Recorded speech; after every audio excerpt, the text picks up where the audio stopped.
আজকে আপনাদের সাথে শেয়ার করব নতুন বছর শুরু হওয়ার আগের দিন আমরা সব ফ্রেন্ডরা মিলে একসাথে হয়ে কি করছি। তো হ্যালো এভরিওয়ান, আসসালামু আলাইকুম। আমি তাসনিম ফ্রম তাসনিম সুরিজান। তো চলুন ব্লগ শুরু করা যাক। প্রথমেই আমরা 5 জন একসাথে হয়ে মেট্রোতে করে মিরপুর 10-এর দিকে যাচ্ছিলাম। আমাদের মূলত নতুন বছরের নতুন কিছু কেনাকাটা করার প্ল্যান ছিল, কিন্তু আজকে বাবারে বাবা, পুরা মেট্রো থেকে শুরু করে মিরপুর 10 পর্যন্ত চরম লেভেলের ভিড় ছিল। হ্যাঁ বলেন। এই যে আপনারা দেখতে পাচ্ছেন 10 নম্বরে জনসমুদ্রের ঢেউ বসে গেছে। আমরা আসলে হাঁটতে পারছি না, এত মানুষ দেখা যাক আমরা যেতে পারি কি।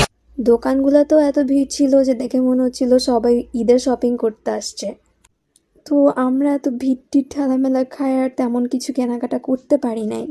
তো আমরা এরপরে মিরপুর 10 রেখে চলে যাই নিউ রোডের ওইদিকে। ভাই, এটা নিউ রোড কম, কেক পট্টি বেশি ছিল। ইভেন ভাইরাল জাকির ভাইয়ের সাথেও আমাদের দেখা হয়ে গেছে। এখানে মানুষ কেক কিনতে কম, ভিডিও করতে বেশি আসে। যাই হোক, এরপর আমরা পিঠাঘর থেকে পিঠা খাওয়ার জন্য সবাই বসে পড়ি। এখানে আমাদের সাথে আরও একটা আপু জয়েন করে। এমনিও আমাদের ফ্রেন্ডশিপের কোনো বয়স নাই, যেমন এই বান্দা আমার থেকে ছোট, তাও আমার ফ্রেন্ড। এনিওয়ে, এরপরে আমাদের সবার হাতে হাতে পিঠা চলে আসে। আর ভাই, শীতের সময় পিঠাগুলোর থেকে এত সুন্দর ধোয়া বেরোচ্ছিল আর এত ভাল লাগছে সবগুলা ভর্তা দিয়ে পিঠাগুলা খাইতে। এরপর আমরা এই দোকানের আলুর চপটাও ট্রাই করি। দেন আমরা কিছুটা দূর হেঁটে একটা পিজার দোকানে বসি। যেহেতু ওনারা লাইভ পিজা বানায়, তো একটু টাইম লাগে ওনারা বানাইতে, বাট অনেক মজা লাগছে ওনাদের পিজাটা। এনিওয়ে, এরপর আমরা পিজা খাওয়া শেষ করে চলে যাই পানিপুরি খাওয়ার জন্য। যদিও সবার কাছে পানিপুরিটা খুব মজা লাগছে, বাট আমার কাছে এভারেজ লাগছে, মানে অত বেশিও মজা লাগে নাই আর কি।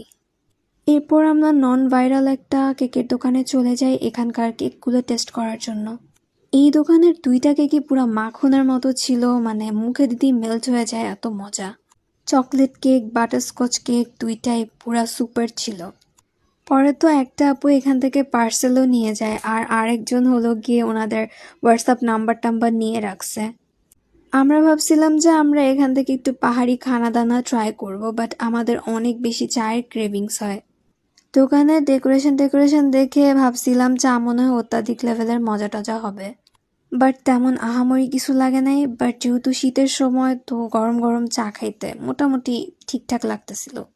চাটা খাওয়া শেষ করে আমরা চলে যাই হালকা পাতলা একটু ভাজা পোড়া খেতে, বাট আমাদের অত একটা খিদা ছিল না অনেক কিছু খাওয়ার কারণে, যার কারণে আমরা ফ্রেঞ্চ ফ্রাই খাই।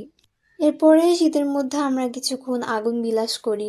এটা মনে হয় প্রথম কেউ বললো আগুন বিলাস। আচ্ছা, যাই হোক, আমরা নিরিবিলি সবাই মিলে কতক্ষণ হাঁটলাম। ভাইবেন না এখানেই শেষ। এত রাত হওয়ার পরও আপা আমাকে ছাড়েন নাই।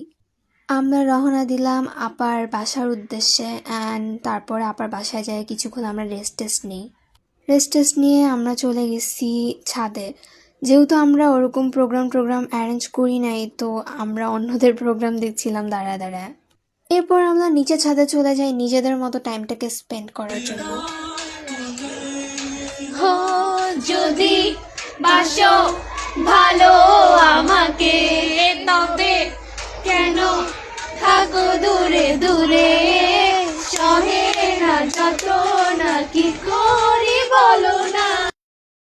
এরপর 12টা বাজে আমরা অন্যদের হই হুল্লাস দেখতে আবার উপরের ছাদে চলে যাই। আমাদের বাসার ওইদিকে ওরকম কোনো কিছুই করা হয় নাই, সবাই অনেক শান্ত ছিল, বাট এইদিকে দেখলাম সবাই অনেক এনজয় করতেছে। এরপরে ওদের সবাইকে আমি বিদায় দিয়ে চলে যাচ্ছি আমার বাসায়। আর আজকের মতো আমার ব্লগ এখানেই শেষ। সবাইকে আল্লাহ হাফেজ। সবাই দোয়া করবেন আমার নতুন বছর যেন ভালো কাটে।